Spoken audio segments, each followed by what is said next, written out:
He died in 1945, but his patients kept healing. Edgar Cayce never held a medical degree. He never studied psychology. He never even finished high school. But for 43 years, he closed his eyes, entered a trance, and spoke diagnoses that baffled doctors across 3 continents. They called him the sleeping prophet. Over 14,000 readings, thousands of documented cases. And buried within those transcripts, between the herbal remedies and the spinal adjustments, was something else, something quieter. A system for using dreams not as symbols, not as metaphors, but as instruments. Tools that could rewire pain, dissolve illness, and reconstruct memory itself. Scientists are now seeing patterns in those old readings that align with modern sleep research in ways that seem impossible for a man born in 1877 to have known. Most people think dreams are noise, random firings, your brain sorting trash. Cayce said the opposite. He said every dream was a message, composed in a language older than words, written by a part of you that never forgets and never lies. He called it the subconscious, but he didn't mean what Freud meant. He meant something closer to what neuroscientists now call the default mode network, the system that activates when you stop thinking and start remembering, the one that holds your identity together across time. Cayce believed this network could be taught, trained, programmed through dreams to repair what medicine couldn't touch. And if you read the case files, it's hard to argue he was completely wrong. But before we go further, if you're curious about hidden systems, lost knowledge, and the stranger edges of what the mind can do, subscribe now. You'll want to see where this goes. Let's start with the first secret, the one Cayce returned to more than any other. He called it the law of repetition. If you dream the same image 3 times, he said, your body is trying to tell you something it can't say any other way. Not a vague warning, not a metaphor, a literal map. He told a woman in 1932 who kept dreaming of a broken mirror that her thyroid was producing irregular hormone pulses. He told her to eat seafood, take iodine, and stop drinking tap water. 3 months later, her goiter shrank. The doctors had no explanation. Cayce's note said the dream wasn't about vanity or self-image. It was about reflection, her body reflecting a chemical imbalance back to her in the only language it had. Modern endocrinology has since confirmed that the thyroid governs metabolic reflection, the body's ability to mirror energy input with output. Cayce had no formal training in glandular science, but his readings described feedback loops that wouldn't be named in medical literature for another 30 years. The second secret was about color. Cayce insisted that the colors you see in dreams aren't random. They correspond to specific frequencies in your nervous system. He mapped them out across hundreds of readings. Red dreams meant circulatory stress. Blue dreams meant nervous exhaustion. Yellow dreams meant digestive blockages. Green meant healing was already happening. He told clients to keep a dream journal, not for interpretation, but for diagnosis. If you dreamed in red 3 nights in a row, he said, check your blood pressure. If you dreamed in blue, your adrenal glands were burning out. In 1938, a man wrote to Cayce describing recurring dreams drenched in red light. Cayce's reading came back within days. Early arterial plaque formation, risk of stroke within 2 years. The man went to a cardiologist. They found blockages in his carotid artery. He had surgery. He survived. The cardiologist wrote a letter asking how Cayce knew. Cayce never answered. He didn't need to. The dream had already done the talking. But here's the first contradiction. Cayce also said that some colors meant the opposite, depending on the dreamer's state. A red dream for one person could mean danger. For another, it could mean awakening, vitality, the body fighting back. He never gave a universal key. He said you had to learn your own color language by watching the patterns, by seeing what happened in your waking life after each colored dream. That made his system impossible to standardize. It required attention. It required you to become a researcher of your own mind. And most people, he noted, would rather take a pill. The third secret involved water. Cayce said if you dream of water, your kidneys are speaking. Calm water meant they were balanced. Turbulent water meant toxicity. Stagnant water meant early infection. Drowning meant your body was retaining fluids it couldn't process. He told a woman in 1940 who dreamed nightly of swimming in murky lakes that she had a kidney stone forming. She had no symptoms, no pain. She ignored the reading for 8 months. Then the pain hit. The stone passed. She wrote back shaken, asking how he saw it. Cayce's response was clinical. Your kidneys produce urine, which is liquid waste. In dreams, your mind translates waste into water. If the water is dirty, the system is clogged. If you're drowning, the system is failing. It wasn't mystical, it was mechanical. He treated the body like a machine that broadcasts its errors through dreams, and he was usually right. Here's the second contradiction. Cayce also said that not all water dreams were about kidneys. Some were about emotion. Some were about memory. He said you had to feel the dream, not just see it. If the water felt heavy, it was physical. If it felt sad, it was emotional. If it felt old, it was karmic. His word for trauma carried across time, either from childhood or, in his stranger readings, from past lives. He never drew a hard line between body and soul. He said they leaked into each other through dreams, and you couldn't heal one without acknowledging the other. That blurriness made his system frustrating for doctors. It made it powerful for patients. The fourth secret was about falling. Everyone dreams of falling. Cayce said it wasn't fear. It wasn't anxiety. It was your nervous system recalibrating. He explained it like this. Your body is electric. Your nerves fire in rhythms. During sleep, those rhythms slow. Sometimes they slow too fast, and your brain jerks you awake with a falling sensation to restart the cycle. He called it a neural reset. If it happened once a month, it was healthy. If it happened every night, it meant your magnesium levels were too low, your adrenal glands were fried, or your spine was misaligned and pinching nerves. He told a man in 1935 who fell in his dreams every night for 2 years to get his upper cervical spine adjusted and take calcium lactate before bed. The falling stopped within a week. The man wrote back calling it a miracle. Cayce called it physics. But, and this is the third contradiction, he also said some falling dreams weren't physical, some were spiritual. He described them as dimensional shifts, moments when the soul briefly detaches from the body during sleep and experiences the gap. He said if you fell and woke up before hitting the ground, it was just nerves. If you fell and kept falling forever, it was your consciousness slipping into a deeper state, one where healing could happen faster because time didn't exist the same way. He said the best healings happened in the longest falls. He told people not to be afraid of them. He said those dreams were invitations. The fifth secret was about teeth. Cayce said teeth dreams were never about teeth. They were about communication. Your mouth is where thoughts become words. Your teeth are the structure that shapes those words. If you dream your teeth are falling out, he said, it means you're afraid of losing your voice. Not literally, but socially, emotionally, spiritually. You're afraid no one will hear you, or worse, that you'll say something you can't take back. He traced this back to the throat chakra, the energy center he said governed self-expression. But he also linked it to the parathyroid gland, which regulates calcium and sits near the throat. He said chronic teeth dreams often preceded thyroid issues, especially in women. In 1941, a woman reported dreaming of shattered teeth for 6 months. Cayce told her to get her thyroid checked and stop holding grudges. She did both. The dreams stopped. Her thyroid hormone levels stabilized. Her doctor said it was coincidence. She wasn't sure. Here's where it gets stranger. Cayce also said that some teeth dreams were ancestral. He claimed that if you dreamed of losing teeth and felt an inexplicable sadness, it could be genetic memory, your body remembering a trauma your grandmother or great-grandmother experienced. He said the body stores pain in the bones, and bones remember longer than minds do. Modern epigenetics has found that trauma can be passed down through gene expression, that stress markers from one generation can surface in the next. Cayce described this in 1932 without a microscope, without a lab, without even a high school diploma. The sixth secret was about flying. Cayce loved flying dreams. He said they were proof of expansion. When you fly in a dream, he said, your consciousness is practicing freedom. You're rehearsing a state your body can't access while awake. He linked flying dreams to the pituitary gland, which he called the master gland, the one that controls all other glands. He said people who flew often in dreams had active, healthy pituitary function. People who couldn't fly, or who flew but kept crashing, had hormonal imbalances. He told a teenage boy in 1937, who never dreamed of flying, that his growth was stunted because his pituitary wasn't releasing enough growth hormone. He recommended osteopathic adjustments to the base of the skull and a diet rich in phosphorus. The boy grew 4 inches in 18 months. His parents called it a miracle. His doctor called it puberty. Cayce called it alignment. But here's the fourth contradiction, the one that breaks the pattern. Cayce also said flying dreams could be dangerous. He warned that if you flew too high, too fast, you could lose your way back.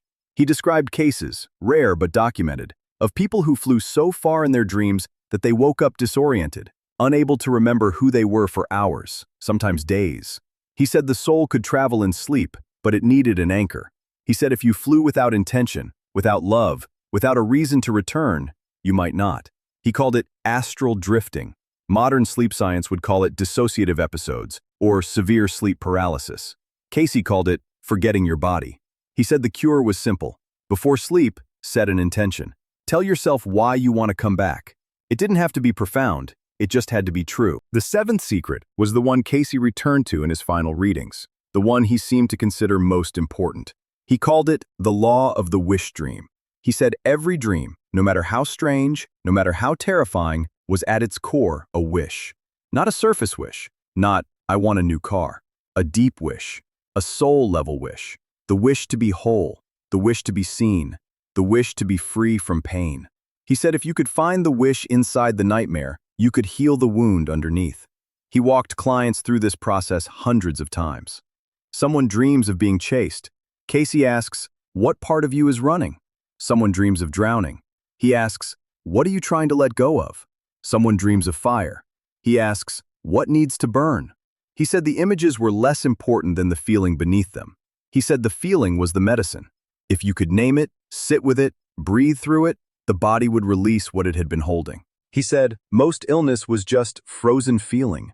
Dreams were the thaw. In 1944, a woman came to him dying of cancer. She'd tried everything, surgery, radiation, prayer. Nothing worked. She asked Cayce for a reading. He went into trance and told her to pay attention to her dreams. She said she didn't dream. He said everyone dreams, you just don't remember.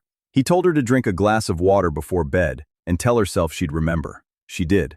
That night, she dreamed of her father, who had died when she was 8. In the dream, he was holding her, and she was crying, and he kept saying, it wasn't your fault. She woke up sobbing. She didn't understand. Cayce's reading came 2 days later. The cancer had started as guilt, childhood guilt. She believed, subconsciously, that her father died because she'd been bad, because she'd wished he'd go away during a fight, and a week later, he had a heart attack. She'd carried that wish like a curse for 37 years. Cayce said the cancer was her body trying to punish the wish. He said she had to forgive herself, not intellectually, cellularly. He said the dream had started the process, but she had to finish it. She spent 3 months in therapy, re-experiencing the grief, releasing the guilt. 6 months later, her cancer went into remission.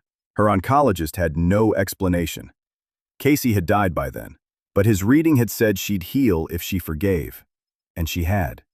And she did. The contradiction here is the hardest one to accept. Cayce also said some people couldn't be healed through dreams, not because the method didn't work, but because they didn't want to heal. He said illness for some was the only language they knew, the only way they'd been taught to ask for help, to receive attention, to feel real. He said you can't heal someone who's in love with their wound. You can give them the tools, you can show them the door, but they have to walk through it, and some won't. Not because they're weak, because they're loyal. Loyal to the part of them that learned to survive by suffering. He said that was the deepest wound of all, and dreams could only go so far. At some point, he said, you have to choose, and not everyone does. So here's what we're left with. A man with no credentials, no laboratory, no peer review, who spent 43 years in a trance diagnosing strangers with an accuracy that still hasn't been explained. A system for reading dreams that blends physiology, psychology, and something older, something that doesn't fit into either category. Thousands of case files, thousands of healings, and a single, recurring instruction across all of them. Pay attention. Your body is always speaking. Your dreams are always translating. The question is whether you're listening. Cayce believed most people weren't, not because they couldn't, but because listening required stillness, and stillness required facing what you've been running from. He said the dream world was a mirror, and most people would rather look away than see what's reflected. Scientists today are beginning to map the same territory Cayce walked blind. Research into REM sleep and memory consolidation. Studies on lucid dreaming and PTSD treatment. Trials using guided imagery and dream rehearsal therapy for chronic pain. None of it references Cayce, but all of it echoes him. The idea that dreams aren't passive, that they're active, that they can be directed, harnessed, used, that the line between mind and body is thinner in sleep, and that's where the healing happens. Neuroscientists at MIT have recorded neural patterns during dreams that mirror patterns seen during physical rehabilitation. Researchers in Germany have found that people who journal their dreams report lower levels of inflammation and faster recovery from illness. None of them know why. Cayce would have said it's because the dream is where the body and the soul negotiate, and when they agree, the system heals itself. But Cayce also warned that the dream world had rules, that you couldn't just dive in recklessly and expect results. He said you had to approach it with respect, with intention, with humility. He said some doors in the mind shouldn't be opened unless you're ready to deal with what's behind them. He described clients who pushed too hard, who tried to force healing through dreams and ended up destabilizing themselves, waking up more fragmented, more afraid, more lost. He said the subconscious was wise, but it was also wild. It would show you what you needed to see, but only when you were ready. If you demanded answers too soon, it would show you chaos. He said the trick was to ask gently, and then wait. The dream would come when the time was right. Forcing it was like ripping open a wound to check if it's healing.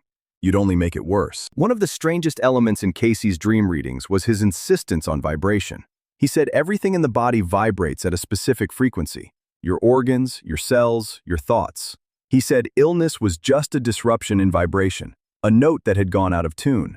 And dreams, he said, were the body's way of tuning itself back. He recommended that people hum before sleep, not words, just a single, sustained tone.